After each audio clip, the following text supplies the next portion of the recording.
శ్రేష్టమైన నామంలో నేటి ఆరాధనకు కూడి వచ్చిన మీ అందరికీ కూడా నా హృదయపూర్వకమైన వందనాలు తెలియజేస్తా ఉన్నాను.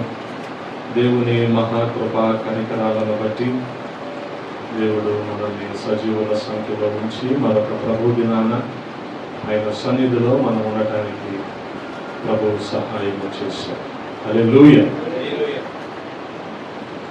వాక్య ధ్యానము కొరకు ఒక మాటను చదువుదాం. సంఖ్యాకాండము 24వ అధ్యాయము. సంఖ్యాకాండము 24వ అధ్యాయము 17వ వచనం.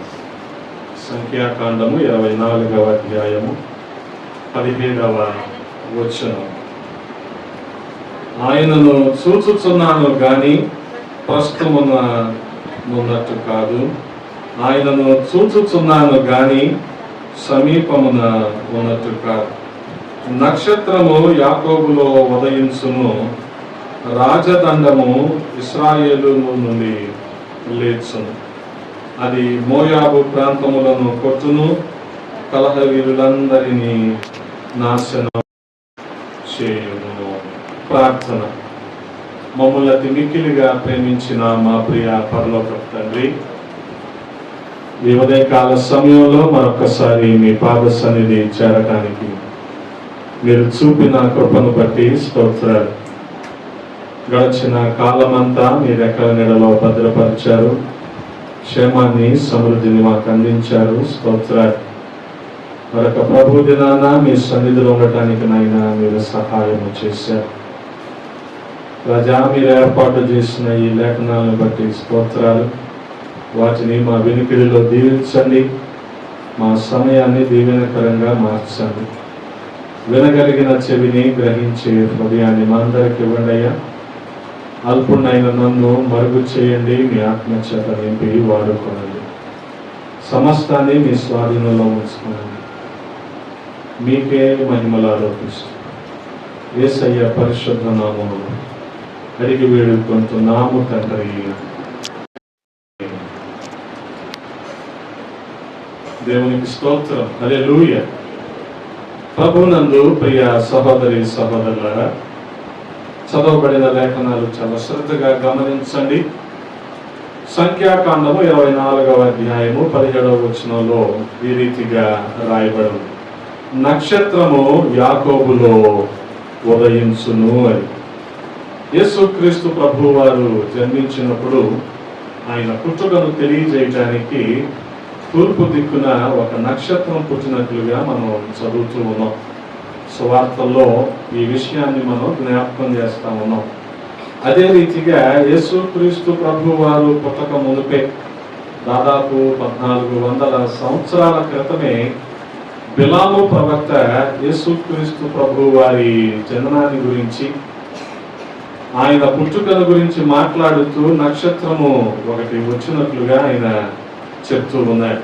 గమనించండి, యేసుక్రీస్తు ప్రభు వారు ప్రకాశవంతమైన నక్షత్రం, ఉదయకాలపు నక్షత్రం.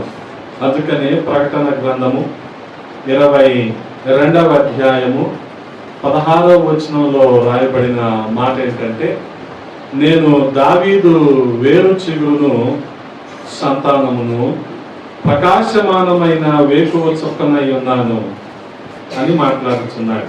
గమనించండి.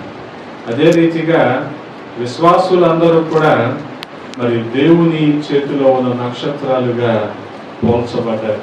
యేసుక్రీస్తు ప్రభు వారికి సాదృశ్యంగా ఉన్న నక్షత్రాన్ని పోలినట్టు విశ్వాసులు ఉన్నారు. కాబట్టి ఆయన పుట్టుక సందర్భంలో కూడా ఆ నక్షత్రాన్ని గురించి రాయబడి ఉంది. హల్లెలూయా.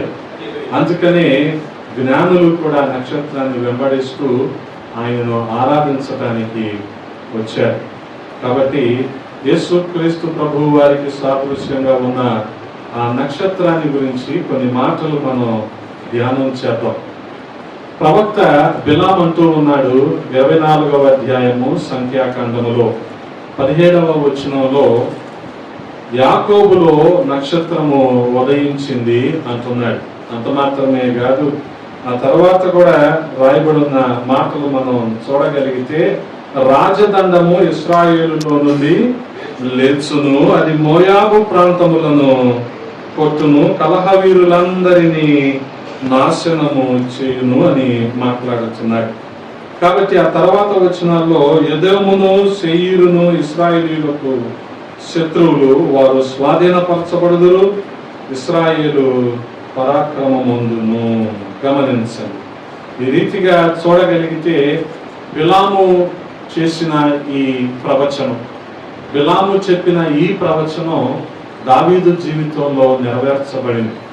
బహుశా ఆ నక్షత్రము దావీదు అనుకునేవారు లేకపోలేదు, కానీ దావీదు సంతానముగా పుట్టిన, దావీదు వేరు చిగురుగా పుట్టిన, యెషయి మొద్దు నుంచి చిగురుగా పుట్టిన యేసుక్రీస్తు ప్రభువు వారిని ఈ నక్షత్రము పోలి ఉంది. అందుకే గమనించగలిగితే దావీదులో కూడా ఈ లక్షణాలు లేకపోతే ఈ ప్రవచనాలు నెరవేరినట్టు మనం చూస్తూ ఉంటాం. సమూయేలు 2వ గ్రంథము 8వ అధ్యాయం 2వ వచనంలో మనం చూడగలిగితే, మరియు అతడు మోయాబీలను ఓడించి అని రాయబడి ఉంటుంది. మోయాబీలను ఓడించి. ఇదే ప్రవచనాన్ని మనం 17వ వచనం ఆఖరి వాక్యాల్లో చూస్తున్నాం కదా. ఆ నక్షత్రం ఏం చేస్తుందంటే, అది మోయాబు ప్రాంతములను కొట్టును అని రాయబడింది. ఆ రీతిగా ఆ తర్వాత 14వ వచనంలోనికి వద్దాం. సమూయేలు 2వ గ్రంథము 8వ అధ్యాయము 2వ వచనంలో, 2వ వచనం కాదు 14వ వచనంలో మనం చూడగలిగితే, మరియు ఎదోము దేశమందు అతడు దండునుంచెను, ఎదోమీయులు దావీదుకు దాసులు కాగా ఎదోము దేశమంతటా అతడు కావలి దండుంచెను. దావీదు ఎక్కడికి పోయినను యెహోవా అతనిని కాపాడుచుండును. గమనించండి. 18వ వచనంలో ఇదే మాటను మనం చదువుతున్నాంగా, ఎదోమును శేయీరును ఇశ్రాయేలుకు శత్రువులు, వారు స్వాధీనపరచబడుదురు. గమనించండి. దావీదు జీవితంలో బిలాము చెప్పిన ఈ ప్రవచనాలు నెరవేర్చబడ్డాయి. అదే రీతిగా యేసుక్రీస్తు ప్రభువు వారిని పోలిన ఈ నక్షత్రం ఏ రీతిగా అంటే, యెషయా 600 సంవత్సరాల క్రితమే ఒక ప్రవచనం చెప్పాడు.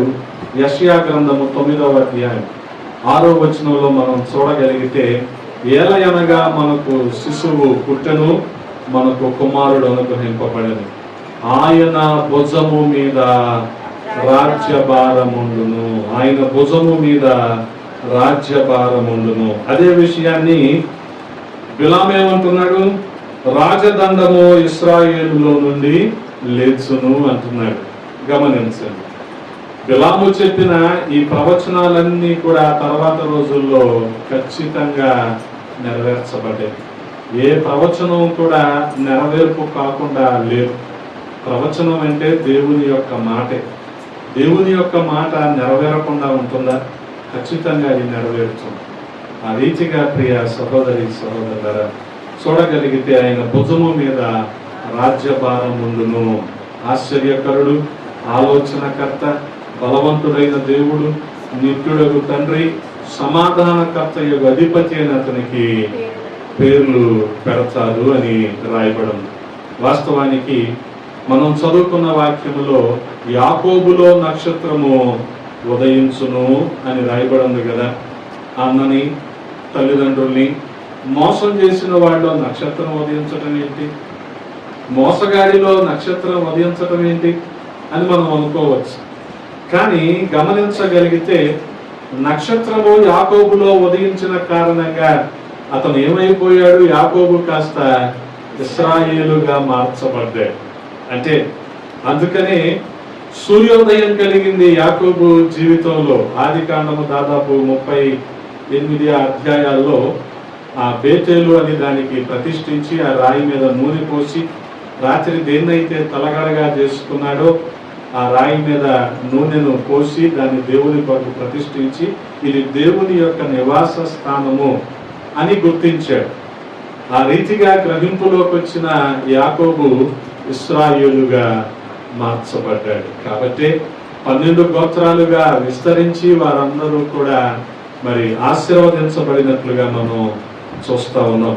అందుకని గమనించండి, ఈ 12 గోత్రాలుగా విస్తరించిన ఆశీర్వదించబడిన యాకోబులో ఉదయించిన నక్షత్రము చేసిన పని ఏంటంటే శత్రువైన సాతానును ఓడించింది. హల్లెలూయా, హల్లెలూయా. అందుకని యాకోబులో నక్షత్రము ఉదయించెను. బిలాము చెప్తున్నాడు ఈ ప్రవచనం. అందుకని ఆ నక్షత్రానికి ఇవ్వబడిన పేరేంటంటే మత్తయి సువార్తలో రాయబడి ఉంటది, 2వ అధ్యాయము 2వ వచనంలో, యూదుల రాజుగా పుట్టినవాడు ఎక్కడున్నాడు? తూర్పు దిక్కున మేము ఆయన నక్షత్రము చూచి ఆయనను పూజింప వచ్చితిమని చెప్పిరి. గమనించండి, ఈ నక్షత్రం పేరేంటంటే ఆయన నక్షత్రం. ఆయన నక్షత్రం. అందుకనే ఆయనను చూపించడానికి దిక్సూచిగా, మార్గదర్శిగా ఈ నక్షత్రము జ్ఞానుల కంటే ముందుగా నడిచి వారిని యేసుక్రీస్తు ప్రభువు వారి దగ్గరికి తీసుకొని వచ్చింది. అంటే ఒక విధంగా చెప్పాలంటే ఈ నక్షత్రము ప్రభువుని ప్రకటించే నక్షత్రం. హల్లెలూయా. అందుకనే ఆయన నక్షత్రాలు మనం కూడా ఏ రీతిగా ఉండాలి? ఆయనను ప్రకటించే వారిగా ఉండాలి. ఎవరికి ప్రకటించింది నక్షత్రము అంటే జ్ఞానులకు ప్రకటించింది, జ్ఞానులను నడిపించింది. అందుకే లోకాన్ని మనము ప్రభావితం చేయాలి తప్ప లోకాన్ని బట్టి మనము ప్రభావితం అవ్వకూడదు. అటువంటి నక్షత్రాలుగా ప్రతి విశ్వాసి ఉండాలనేదే దేవుని చిత్తం. ఆయన అనాది సంకల్పంలో ప్రతి విశ్వాసిని కూడా ఆ రీతిగానే ఏర్పరచుకున్నాడు. గమనించండి, పౌలపోస్తలుడు అంటాడు ఫిలిప్పీ సంఘానికి రాస్తూ 2వ అధ్యాయము 16వ వచనంలో, అట్టి జనము మధ్యను మీరు జీవవాక్యమును చేతపట్టుకొని లోకమందు జ్యోతుల వలె కనబడుచున్నారు. ఎట్టి జనము? దేవుణ్ణి దూషించే జనము, దేవుని అందలి భయభక్తులు లేని జనము, దేవుణ్ణి విశ్వసించని జనం. వీరి మధ్యలో వాక్యాన్ని పట్టుకున్న విశ్వాసులు, అంటే వాక్యాన్ని అనుసరించిన విశ్వాసులు ఎలాగున్నారంటే జ్యోతులు లాగా ఉన్నారు. గమనించండి, లోకమందు జ్యోతుల వలె కనబడుచున్నారు. హల్లెలూయా. లోకమందు జ్యోతుల వలె కనబడుచున్నారు. ఇంతకీ ఏ నక్షత్రం ఇది? ఆయన నక్షత్రం. ఆయన చేతిలో ఉన్న నక్షత్రం, ఆయన చేత వాడబడిన నక్షత్రం, ఆయనను ప్రకటించిన నక్షత్రం. అందుకనే పౌలపోస్తలుడు కొరింథీ సంఘానికి రాస్తూ తన మొదటి పత్రికలో అంటాడు, 6వ అధ్యాయము 19వ వచనంలో, మీ దేహము దేవుని వలన మీకు అనుగ్రహింపబడి మీలోనున్న పరిశుద్ధాత్మకు ఆలయమై ఉన్నదని మీరు ఎరుగరా? మీరు మీ సొత్తు కారు, విలువ పెట్టి కొనబడిన వారు గనుక మీ దేహముతో దేవుని మహిమపరచుడి. గమనించండి, ఆయన నక్షత్రము కాబట్టే ఆ నక్షత్రము యేసుక్రీస్తు ప్రభు వారిని మహిమపరిచింది. అదే రీతిగా మనము కూడా మన సొత్తు కాదు, మనం విలువ పెట్టి కొనబడ్డాం. ఎంతకి కొనబడ్డామంటే ఆయన అమూల్యమైన రక్తము ద్వారా మనము కొనబడ్డాం. కాబట్టి ఇక ఒక వస్తువుని 10 రూపాయలు పెట్టి పెన్నులు కొన్నాం మనం షాప్లో. ఇప్పుడు ఎవరిదా వస్తువు? మనదే కదా. మనం రాసుకోవచ్చు, విసిరేయచ్చు. అలాగే దేవుడు తన అమూల్యమైన రక్తాన్ని ఇచ్చి నిన్ను నన్ను కొనుక్కున్నాడు. కాబట్టి ఆయనకు అనుకూలంగా మనము వాడబడాలి. అదే దేవుని యొక్క చిత్తం.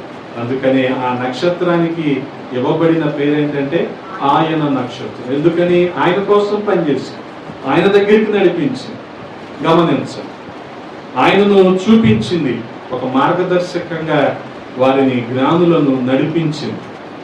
ఆ రీతిగా ప్రియ సహోదరి సహోదరులారా, యాకోబులో ఉదయించిన ఆ నక్షత్రము ఆయన నక్షత్రం. ఈ నక్షత్రం ఏం చేసింది? జ్ఞానులను నడిపించింది. అదే మత్తయి సువార్త 2వ అధ్యాయం 9వ వచనంలో మనం చూడగలిగితే, వారు రాజు మాట విని బయలుదేరి పోవుచుండగా ఇదిగో తూర్పు దేశమున వారు చూచిన నక్షత్రము ఆ శిశువు ఉండిన చోటికి మీదుగా వచ్చి నిలుచు వరకు వారికి ముందుగా నడిచెను. గమనించండి, జ్ఞానులను నడిపించిన నక్షత్రం ఇది. వారికి ముందుగా వచ్చి ఆయన ఉన్న చోటు దగ్గర వచ్చి ఆగింది.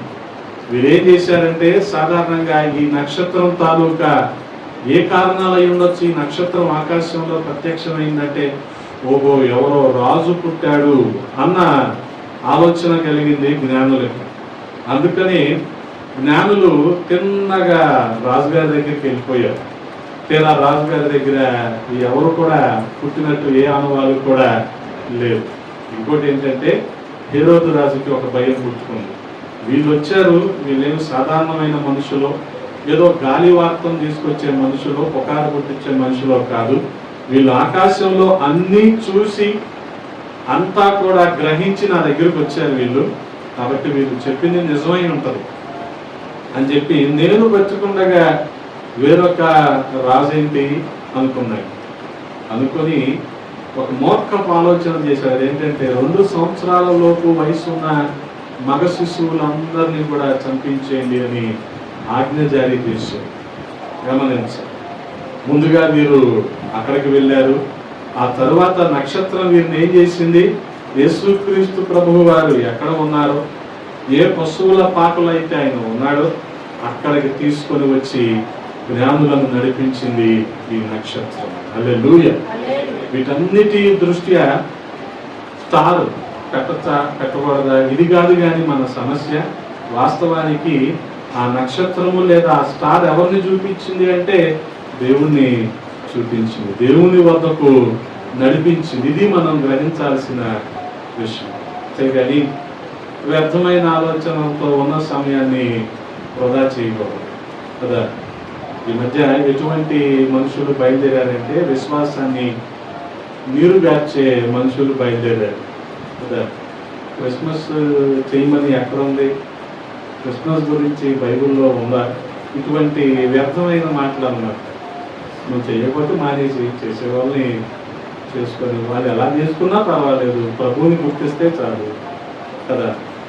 వాళ్ళు చిన్నగా చేసుకునేవ్వండి లేదా పెద్దగా డీజేలు పెట్టి చేసుకునేవ్వండి, మొత్తానికి ప్రభువుని జ్ఞాపకం చేసుకుంటున్నారా లేదా, ఇది చాలా ప్రాముఖ్యమైనది. ప్రభువుని ఆరాధిస్తున్నారా లేదా, ఇది చాలా ప్రాముఖ్యమైనది.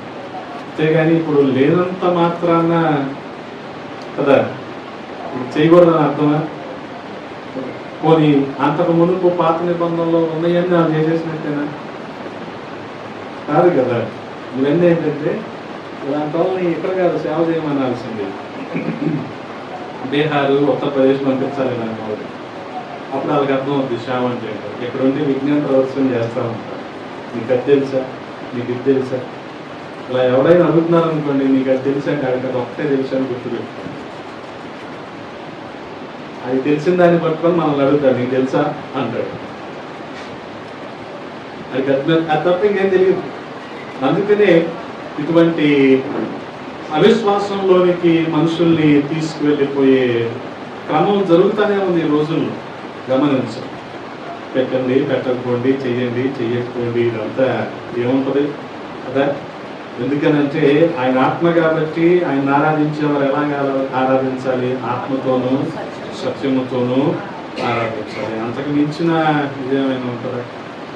అందుకనే ఆజ్ఞలు ఎన్ని ఉన్నా సరే దేవుడు వాటన్నిటిని 2 మొక్కల్లో చెప్పాడు. మొదటి మొక్క ఏంటి? నీ పూర్ణ హృదయముతో, నీ పూర్ణ ఆత్మతో దేవుణ్ణి నువ్వు సేవించాలి. అది ఒక కదా. అందుకని వచ్చాము ఈరోజు మనం. రెండో ఆజ్ఞ ఏంటి? నిన్ను వల్లే నీ పొరుగు అని. నీకు ఇంతకు మించి ఏం లేదు బైబిల్ అని. దీన్ని మర్చిపోయి మిగతా విషయాలన్నీ మనం పట్టించుకొని సమయాన్ని వృధా చేసుకోవటం తప్ప ఏమీ లేదు. గమనించి ఉన్న బైబిల్ సారాంశం అంతటిని కూడా యేసుక్రీస్తు ప్రభువు వారి 2 మాటల్లో తీసుకొచ్చేసారు. గమనించి అందుకనే ఆయన ఆరాధించటం ఉందిగా, ఆయన సేవించటం అంటే ఆయనను ఆరాధించటం. ఆ రీతిగా ఇప్పుడు జ్ఞానులు ఎక్కడికి వచ్చారు గమనించండి. 9వ వచనంలో ఆ శిశువు ఉండిన చోటికి మీదుగా వచ్చి నిలుచు వరకు వారి ముందుగా నడిచెను. గమనించండి, ఏంటిది? ఆయన నక్షత్రం, యాకోబులో ఉదయించిన నక్షత్రము. హల్లెలూయా. అదే రీతిగా మనం చూడగలిగితే ఆదాము హవ్వలను దేవుడు ఏదేను తోటలో నుండి తోలివేసేశాక అక్కడ ఏదేను తోట చుట్టూ ఒక కంచెను పెట్టి కెరూబులను అక్కడ కాపుదలగా ఆయన ఉంచాడు. ఆదికాండము 3వ అధ్యాయం 24వ వచనాన్ని చూస్తారా? ఆదికాండము 3వ అధ్యాయము 20. అప్పుడు ఆయన ఆదామును వెళ్ళగొట్టి ఏదేను తోటకు తూర్పు దిక్కున కెరూబులను జీవవృక్షమునకు పోవు మార్గమున కాచుటకు ఇటు అటు తిరుగుచున్న ఖడ్గజ్వాలను నిలవబెట్టెను. ఎక్కడంటండి? తూర్పు దిక్కున. గమనించండి, ఇప్పుడు నక్షత్రం కూడా ఎక్కడ పుట్టింది? తూర్పు దిక్కున పుట్టింది. పరిశుద్ధ గ్రంథం మనకి చాలా స్పష్టంగా బోధిస్తుంది. ఎక్కడ సమస్య ఉంటుందో అక్కడే దానికి పరిష్కారం కూడా దేవుడు ఏర్పాటు చేస్తాడు. గమనించండి, ఏదేను తోటలో దేవునితో సహవాసం ఎక్కడైతే పోగొట్టుకున్నారో వారు దేవునితో సహవాసం నుంచి బయటికి వచ్చేసాక ఏ తూర్పు దిక్కున దానికి కాపుదలగా కెరూబులను దేవుడు పెట్టాడు. ఆ తూర్పు దిక్కునే ఒక నక్షత్రం పుట్టింది. ఆ నక్షత్రం ఇప్పుడు మానవాళంతటికి కూడా ఒక నిరీక్షణ కలుగజేసింది. ఏంటి ఆ నిరీక్షణ అంటే, మన పాపాల నిమిత్తం ఆయన మరణం కాబోతా ఉన్నాడు, ఆయన మనల్ని రక్షించబోతా ఉన్నాడు అనే ఒక నిరీక్షణ కలుగజేసింది. గమనించండి, అందుకని ఆ నక్షత్రం ఏం చేసింది? జ్ఞానులను నడిపించింది. సమస్త మానవాళికి రక్షణ నిరీక్షణ కలుగజేసింది. అంత మాత్రమే కాదు, ఇశ్రాయేలీల్ని 40 సంవత్సరాలు నడిపించింది. జ్ఞానులు మాత్రమే కాదు, 40 సంవత్సరాలు ఇశ్రాయేలీల్ని నడిపించింది. అరణ్య మార్గంలో పగలు మేఘస్తంభంలాగా, రాత్రి అగ్నిస్తంభంలాగా నడిపించింది. ఆ రీతిగా మనం చూడగలిగితే యెషయా భక్తుడు అంటాడు, 48వ అధ్యాయము, యెషయా గ్రంథము 48వ అధ్యాయము 17వ వచనంలో, నీ దేవుడనైన యెహోవానగు నేనే నీకు ఉపదేశము చేయుదును, నీవు నడవవలసిన త్రోవను నిన్ను నడిపించుదును. నీవు నడవవలసిన త్రోవను నిన్ను నడిపించుదును. ఇప్పుడు జ్ఞానులను వాళ్ళు ఎలా నడవాలో నడిపించింది ఆ నక్షత్రం. అలాగే దేవాది దేవుడు మనం ఏ రీతిగా నడవాలో ఆయన మనకు బోధిస్తాడు. గమనించండి, ఆ రీతిగా నడిచిన వారందరూ ఏమవుతారంటే దేవుని కుమారులు అవుతారు. హల్లెలూయా. దేవుని బిడ్డలు అవుతారు. ఆ రీతిగా నడిచిన వాళ్ళందరూ, ఆయన మార్గాలను అనుసరించి నడిచిన వారు, ఆయనను ప్రేమించిన వారు, ఆయన ఆజ్ఞలకు విధేయత చూపించిన వారు, వీరందరూ కూడా ఆయన బిడ్డలు అవుతారు. ఇదే విషయాన్ని పౌలు అపోస్తలుడు అంటాడు 8వ అధ్యాయము, రోమాపత్రిక 8వ అధ్యాయము 14వ వచనంలో అంటాడు, దేవుని ఆత్మ చేత అందరూ నడిపింపబడుదురో వారందరూ దేవుని కుమారులైయుందురు అంటున్నారు. ఎంతమంది అయితే దేవుని మార్గాల్లో నడుస్తారో, ఆయన ఆత్మానుసారంగా నడుచుకుంటారో వారందరూ ఏమవుతారు? దేవుని కుమారులు అవుతారు. హల్లెలూయా. గమనించండి, ఆ రీతిగా ఆయన నక్షత్రము జ్ఞానులను నడిపించిన నక్షత్రము, జ్ఞానులకు మార్గదర్శకత్వాన్ని ఇచ్చిన నక్షత్రము. అంత మాత్రమే కాదు, ఒక రీతిగా చెప్పాలంటే ఈ నక్షత్రము ప్రతి ఒక్కరిని కూడా కలవరపరిచింది. హేరోదికి లేదా కలవరం, ఆందోళన లేదా? హేరోదికి ఉంది. ఏంటి ఆందోళన? నేను బతుకుండగా యూదులకు ఇంకొక రాజా కదా అనిపిస్తుందా? మనం ఒక చోట పనిచేస్తున్నాం, మనకేదో ఒక పని అప్పు చెప్పారు, ఈ పని గురించి వేరే కొత్త వ్యక్తికి చెప్తున్నారు అనుకో, మనకేమనిపిస్తుంది? నన్ను తీసేస్తున్నారు అనిపిస్తుందా? నన్ను తీసేసి వాళ్ళు పెట్టుకుంటారా అనిపిస్తుంది కదా. ఇప్పుడు హేరోదు కూడా అదే అనిపించింది కదా. యూదులకు రాజుగా పుట్టినవాడు ఎక్కడ ఉన్నాడు అంటే, అదేంటి నేను ఉన్నానుగా ఆల్రెడీ రాజుగా, ఇంకొకరు ఎవరు కదా. అందుకనే ఈ సమస్య ఉంటుంది మనుషులందరూ. వీళ్ళకి ఇన్ని వీళ్ళే చూసుకోవాలి, వీళ్ళ అలమార వీళ్ళే సర్దుకోవాలి. ఇంకోళ్ళు సర్దితే ఇంకోళ్ళు వీళ్ళకి ఇల్లు ముట్టుకుంటే వీళ్ళు సహించాలి. హేరోదు టైప్ అనమాట వీళ్ళందరూ. ప్రతి ఇంట్లో ఒక హేరోదు గారు ఉంటాడు, గుర్తుపెట్టుకోండి.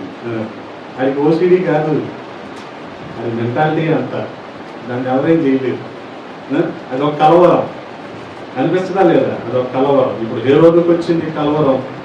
నీ కలవరం కలిగించింది నక్షత్రం. ఒక రకంగా చెప్పాలంటే జ్ఞానులను నడిపించడం మాత్రమే కాదు, వారిని కలవరపెట్టింది. మత్తయి సువార్తలోనే 2వ అధ్యాయం 3వ వచనాన్ని చూద్దామా? హేరోదు రాజు ఈ సంగతి విన్నప్పుడు అతడును అతనితో కూడా యెరూషలేము వారందరూ కలవరపడిరి. ఎందుకని? యెరూషలేములో శాస్త్రులు ఉన్నారు, పరిసయ్యులు ఉన్నారు, ధర్మశాస్త్రోపదేశకులు ఉన్నారు. వాళ్ళ దగ్గరికి ఇప్పుడు ప్రజలు ఎవరు రారు. వచ్చి యాజకుల దగ్గరికి వెళ్ళి, అయ్యా పలానా దానికి ప్రాయశ్చిత్తం చెయ్యాలి, పరిహారంగా నేను ఫలానాది భరిస్తాను అని ఎవరు ఇప్పుడు నుంచి అన్నారు. కాబట్టి వారికి కలవరం. హేరోదు రాజుకేమో ఇది కలవరం. అంత మాత్రమే కాదు, నక్షత్రంగా ఉన్న ఈ యేసుక్రీస్తు ప్రభువు వారు సాతాను సమూహం అంతటిని కూడా కలవరపరిచాడు. అందుకనే కలవరం కలిగించింది ఈ నక్షత్రం. అదే రీతిగా ఐగుప్తు వారు ఇశ్రాయేలుని విడిచిపెట్టినట్టే అనిపించింది, కానీ మళ్ళీ వెంటాడి వాళ్ళని ఎలాగైనా ఐగుప్తుకి తిరిగి తీసుకురావాలని బయలుదేరారు. అప్పుడు కూడా ఐగుప్తీయులను దేవుడు కలవరపరిచాడు. నిర్గమాకాండము 14వ అధ్యాయంలో చూస్తారా? నిర్గమాకాండము 14వ అధ్యాయము 24వ వచనంలో మనం చూస్తే, అయితే వేకువజామున యెహోవా ఆ అగ్ని మేఘమయమైన స్తంభము నుండి ఐగుప్తీయుల దండు వైపు చూచి ఐగుప్తీయుల దండును కలవరపరిచి, గమనించండి, కలవరపరిచి వారి రథ చక్రములు ఊడిపడినట్లు చేయగా వారు బహు కష్టపడి తోలుచుండరి. అప్పుడు ఐగుప్తీయులు ఇశ్రాయేలీయుల ఎదుట నుండి పారిపోదము రండి, యెహోవా వారి పక్షమున మనతో యుద్ధము చేయుచున్నాడని చెప్పుకుంది. ఇశ్రాయేలీయులను ఆ నక్షత్రం కలవరపరిచింది. యెరూషలేములో ప్రజలను ఆ నక్షత్రం కలవరపరిచింది. హేరోదు రాజును ఆ నక్షత్రం కలవరపరిచింది. జ్ఞానులను నడిపించింది వాస్తవమే. హేరోదు రాజును కూడా నక్షత్రము కలవరపరిచింది. ఏంటి నక్షత్రం? ఆయన నక్షత్రం, యాకోబులో ఉదయించిన ఆ నక్షత్రం. గమనించండి, అందుకని నక్షత్రము ప్రకాశించిన నక్షత్రము. హల్లెలూయా! ప్రకాశించిన నక్షత్రం. ఆకాశంలో నక్షత్రాలు కనిపించవా? కనిపిస్తాయి. బహుశా ఆ జ్ఞానులు ప్రతిరోజు చూస్తూనే ఉంటారు ఆకాశంలో. కానీ ఇదేదో కాస్త వింతగా వీరి దృష్టిని ఆకర్షించిందంటే ఇది ఎంత ప్రకాశవంతంగా ఉండి ఉండొచ్చు. గమనించండి.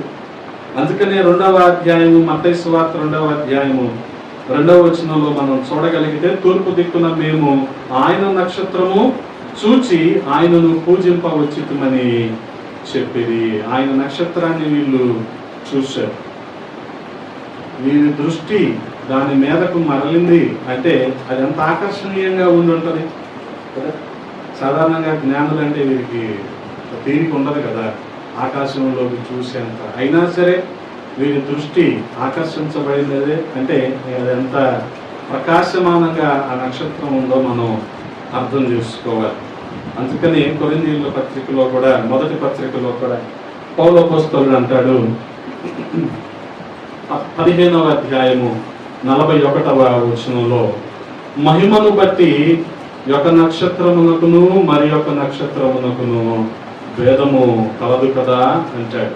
మహిమను బట్టి అంటే ఇక్కడ మహిమను అంటుందంటే వాటి తేజస్సును బట్టి అని అర్థం చేసుకుంటే మనం వాటి ప్రకాశమానమైన తేజస్సు దానిని బట్టి ప్రతి నక్షత్రానికి కూడా తేడా ఉంటుంది. అన్ని నక్షత్రాలు ఒకేలాగా ఉంటాయా? ఉండవు. చేతులు 5 వేలు సమానంగా ఉన్నాయా? మరి నక్షత్రాలు సమానంగా ఎందుకు ఉంటాయి? ఉండవు. ప్రతి నక్షత్రానికి ఏదో ఒక ప్రత్యేకత ఉంటుంది. ఆ ప్రత్యేకతను బట్టి ఈ నక్షత్రం ఏం చేసిందంటే, ముఖ్యంగా ఆయన నక్షత్రం చేసిన పని ఏంటంటే జ్ఞానుల దృష్టిని ఆకర్షించింది. గమనించండి, జ్ఞానుల దృష్టిని ఆకర్షించింది. అందుకనే ఎవరైతే దేవుని వాక్యాన్ని అనుసరిస్తూ ఉంటారో వారు బుద్ధిమంతులై ఎలా ఉంటారు? దానియేలు భక్తుడు అంటాడు 12వ అధ్యాయము 3వ వచనంలో, దానియేలు గ్రంథము 12వ అధ్యాయము 3వ వచనంలో, బుద్ధిమంతులైతే ఆకాశ మండలములోని జ్యోతులను పోలిన వారై ప్రకాశించెదరు. నీతి మార్గమును అనుసరించి నడుచుకున్నట్లు ఎవరు అనేకులను త్రిపుదురో వారు నక్షత్రము వలె నిరంతరమును ప్రకాశించెదరు. నక్షత్రము వలె నిరంతరము ప్రకాశించెదరు. ఎవరు వీళ్ళు? ఎవరైతే బుద్ధిమంతులుగా ఉంటారో. బుద్ధిమంతులుగా ఉండడం అంటే ఎవరైతే దేవుని మాటలను అనుసరించి నడుచుకుంటారో. వినటం వేరు, అనుసరించి నడుచుకోవడం వేరు.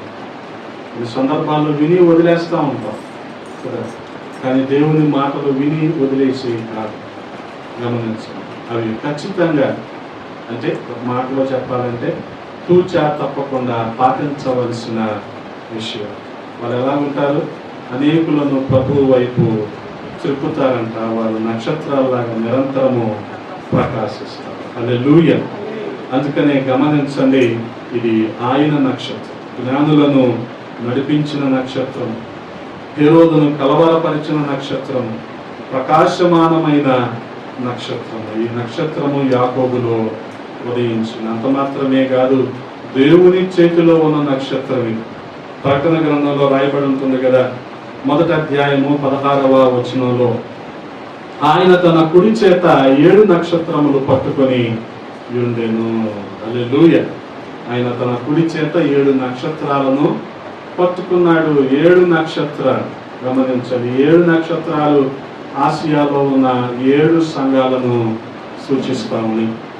ఏంటి ఆ సంఘాలు?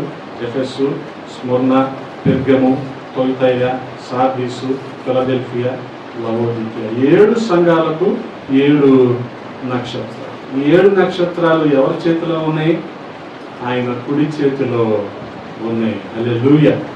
ఈ కుడి చేతినే దావీదు మహారాజు ఏమంటాడు? ఆయన దక్షిణ హస్తము అంటాడు. గమనించండి, ఆయన దక్షిణ హస్తం, ఆయన కుడి చేతి. గమనించండి, ఆ రీతిగా ఆయన చేతిలో ఉంది అంటే ఖచ్చితంగా ఇది ఆయనను మహిమపరిచే నక్షత్రమే. ఈ రోజున భూమి మీద ఉన్న ఈ సార్వత్రిక క్రైస్తవ సంఘానికి ఈ నక్షత్రాలన్నీ కూడా సూచనగా ఉన్నాయి. ఆయన తన కుడి చేతితో ఆ 7 నక్షత్రాలను పట్టుకొని 7 దీపస్తంభముల మధ్య ఆయన సంచరిస్తూ ఉన్నాడు. ఆత్మరూపి అయిన దేవుడు. ఈ దర్శనాన్ని ఎవరు పొందుకున్నారంటే పరవాసి అయిన యోహాను పొందుకున్నాడు. పద్మాసు ద్వీపంలో పడేశారు చుట్టూ పాములు, తేళ్లు. వీటి మధ్యలో ఆయన కలిగింది ఏంటంటే భయం కాదు, దర్శనం. హల్లెలూయా. గమనించారు. మనకు దర్శనాలు ఎప్పుడు వస్తాయి? నిద్రపోయినప్పుడు.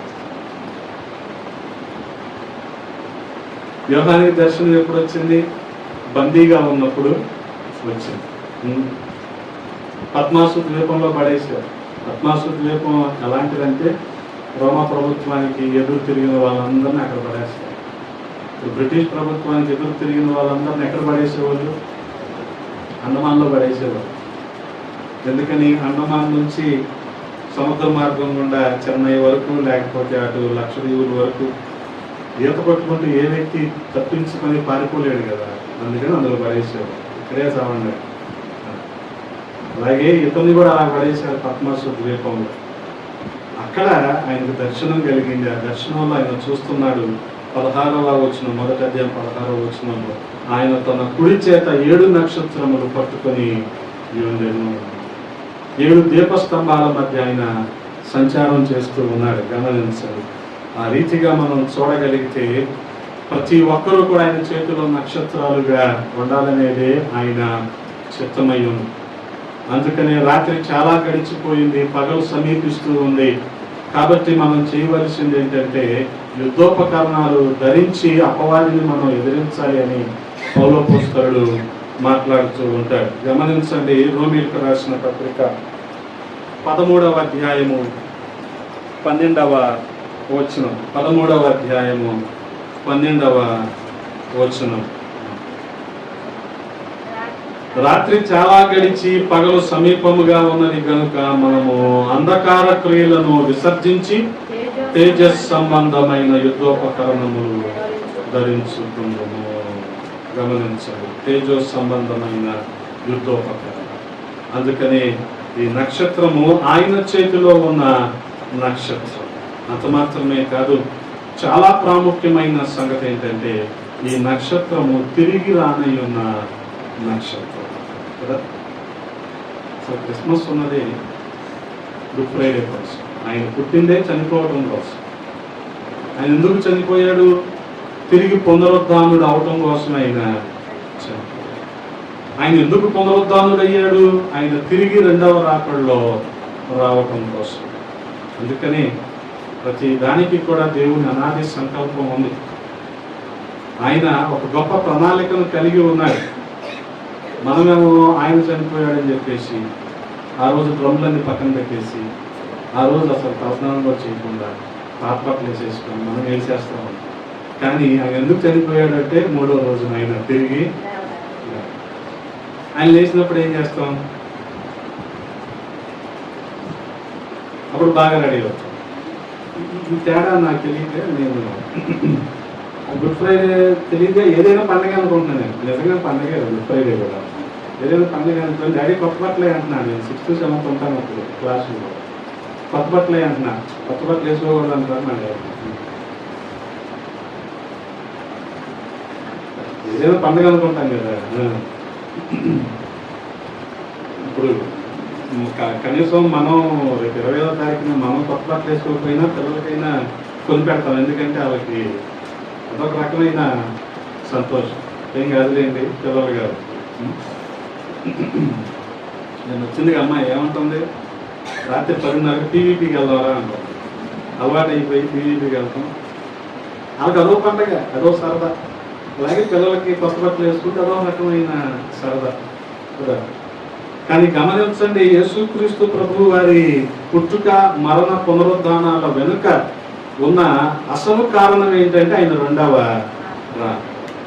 సిద్ధపడిన సంఘాన్ని ఆయన తిరిగి ఆయనతో పాటు తీసుకువెళ్ళటానికి ఆయన వస్తున్నాడు. దీనికోసం మన ఈ తాపత్రయం అంతా, ఈ భక్తి జీవితం అంతా, ఈ ప్రయాస అంతా కూడా. అంతేగాని ఇందులో మనం ఏదో గొప్ప వాళ్ళు అయిపోతాం కాదు, ఆయనతో ఉండటం కోసమే ఇదంతా. గమనించండి. అందుకని ఆ నక్షత్రం ఎటువంటిదంటే తిరిగి రానయ్యున్న నక్షత్రం. ప్రకటన గ్రంథము 22వ అధ్యాయం. ప్రకటన గ్రంథం 22వ అధ్యాయం 16వ వచనం గమనించండి. సంఘముల కోసము ఈ సంగతులను గురించి మీకు సాక్ష్యం ఇచ్చుటకు యేసు అను నేను నా దూతను పంపి ఉన్నాను. నేను దావీదు వేరు చిగురును, సంతానమును, ప్రకాశమానమైన వేకువ చుక్కనై ఉన్నాను. గమనించండి. ఆయన పంపి ఉన్నాడు, అందుకని ఆయన తిరిగి రాబోతూ ఉన్నాడు ఆయన రెండవ రాకడ. అందుకని ప్రకాశించిన ఆ నక్షత్రము, రాజులని సైతం కలవరపరిచిన ఆ నక్షత్రము, జ్ఞానులను నడిపించిన ఆ నక్షత్రము, యాకోబులో ఉదయించిన నక్షత్రము, ఆయన నక్షత్రము ఇప్పుడు తిరిగి రాబోతూ ఉంది. కాబట్టి మనం సిద్ధపాటును కలిగి ఉండాలి. గమనించండి. దాదాపుగా ఒక 2 వారాల నుంచి ప్రతిరోజు 2 క్రిస్మస్ వర్తమానాలు ఇస్తూ ఉన్నారు. మీకు అవకాశం ఉంటే వింటూ ఉండండి. ఎందుకనంటే ఇదంతా కూడా దేనికోసం అంటే రాకడ సిద్ధపాటు కోసం. అన్యులు ఎవరైనా ఉంటే సువార్తను అంగీకరించడం కోసం, సంఘం ఎక్కడైనా ఉంటే వారు రాకడ కొరకు సిద్ధపడటం కోసం. ఈ ఆబ్జెక్టివ్, ఈ లక్ష్యం మనకు ఉండాలి. అంతేగాని బోధించామంటే ఎందుకు బోధించామో తెలియదు. చాలా మంది ఏం చెప్పామంటే వాక్యం చెప్పామంటారు, ఏం చెప్పి తెలియదు. దాని వెనక ఒక లక్ష్యం ఉండాలి, ఒక ఆబ్జెక్టివ్ ఉండాలి. ఈ ఆబ్జెక్టివ్ ఏంటంటే ఈ రోజున సంఘానికి రాకడ కొరకు సిద్ధపడటమే మన లక్ష్యం, మన ఉద్దేశం. గమనించండి. ఆ రీతిగా ప్రతి ఒక్కరూ కూడా సిద్ధపడాలి. చూడగలిగితే ప్రియ సహోదరి సహోదరులారా, మరి తూర్పు దిక్కున ఈ నక్షత్రాన్ని మొట్టమొదటిగా జ్ఞానులు చూసినప్పుడు ఆనందించే ఉంటారు, కొంత ఆశ్చర్యానికి గురయ్యే ఉంటారు. కానీ 10వ వచనంలో చూస్తారా, 2వ అధ్యాయము మత్తయి సువార్త 2వ అధ్యాయము చూచి అత్యానంద భరితులయ్యారు. గమనించాలి, అత్యానంద. నక్షత్రాన్ని చూసినప్పుడు ఒక రకమైన ఆశ్చర్యం, ఒక రకమైన ఆనందం. కానీ యేసయ్యను చూసినప్పుడు ఏం కలిగింది? వాళ్ళకి అత్యానందము కలిగింది. అందుకనే దేవదూత కూడా గొర్రెల కాపరులకు సందేశాన్ని ఇస్తూ ఏమన్నాడు? మహా సంతోషకరమైన సువర్తమానము. ఉట్టి సంతోషం కాదండి, మహా సంతోషం. సింపుల్ జాయ్ కాదు, గ్రేట్ జాయ్.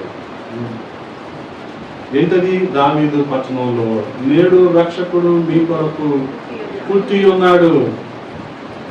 బహుశా ఎంతమంది నిరీక్షణ ఎదురు చూశారు, కానీ వారికి సందేశం ఇవ్వబడింది, రక్షకుడు పుట్టి ఉన్నాడు. ఆ రీతిగా ఆయన పుట్టి 33.5 సంవత్సరాలు ఈ భూమి మీద మనలాగానే జీవించి, రక్త మాంసాలతో ఆయన జీవించి, ఆకలి తప్పులు కలిగి ఉండి, మనలాగానే శోధించబడి ఆయన సిలువకు అప్పగించబడ్డాడు. ఆయన మరణించి సమాధి చేయబడి 3వ రోజున ఆయన తిరిగి లేచాడు. హల్లెలూయా, హల్లెలూయా. కాబట్టి ఈ క్రిస్మస్ రోజుల్లో ప్రాముఖ్యంగా మిగిలిన విషయాలు ఏది చెప్పాను కదా ఇందాక, అవిశ్వాసాన్ని మనలో నూరి పోసే మాటల్ని పట్టించుకోకుండా ప్రభువుకు సమీపంగా మనం జీవించాలి అంటే ఆయన మాటలను లేదా ఆయన వాక్యాన్ని మరింతగా మనం ధ్యానిస్తూ ఉండాలి, మరింతగా మనం ధ్యానించాలి. దానిని బట్టే అనేకమైన విషయాలు ప్రభువు మనకి బోధిస్తాడు. మన విశ్వాసంలో ఎదుగుతాము, రాకడ కొరకు మనం సిద్ధపడతాం. కాబట్టి ఆ నక్షత్రం తిరిగి రాబోతూ ఉంది. ఆయనే యేసు క్రీస్తు ప్రభువు. ఆయనను ఎదుర్కోవటానికి సంఘమంతా సిద్ధపడి ఉండాలి. అటువంటి కృప దేవాది దేవుడు మనందరికీ దయచేయును గాక. ఆమేన్. తలలు వంచండి, ప్రార్థన చేసుకుందాం. పరిశుద్ధుడా, ప్రేమ కలిగిన తండ్రి, ఈ ఉదయాన్న కొద్ది మాటలు ధ్యానించడానికి నాయన సహాయం చేశారు. స్తోత్రాలు. మీరు నక్షత్రంగా వచ్చారు, ఆ నక్షత్రం అనేకులను నడిపించింది, నిరీక్షణ కలిగించింది. ఆయన మీరు తిరిగి రాబోతూ ఉన్నారు, మీ రాకడలో ఎత్తపడటానికి నాయన, మీతో 1000 ఏళ్ల పరిపాలనలో మేము ఉండటానికి మమ్మల్ని మేము సిద్ధపరచుకునే భాగ్యాన్ని ఇవ్వండి. విన్న మాటలు మా హృదయంలో భద్రం చేయండి. మీ కృపగప్ప చెప్పుకుంటూ యేసయ్య పరిశుద్ధ నామములో అడిగి వేడుకుంటున్నాము పరమ తండ్రి. ఆమేన్.